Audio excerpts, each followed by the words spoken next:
Мен Акшабаева Адинамын. Оралхан Бөкей атындағы номер 44-ші лицейінің оқушысымын. 2023-2024 жылының аралығында Жас ұлан ұйымына лауазымына үміткермін. Егер мен ұлан басы болсам, мен лицейімізге деген үлесімімді қосамын. Және де мен оқушылардың білімге деген талпыныстарын арттыруға тырысамын.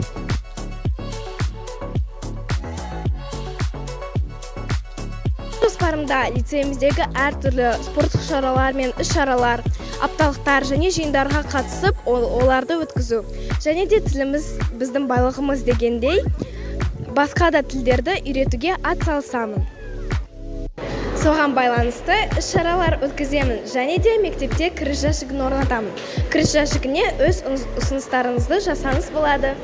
Егер де сіз маған дауыс берсеңіз, сіз ешқашан өкінбейсіз.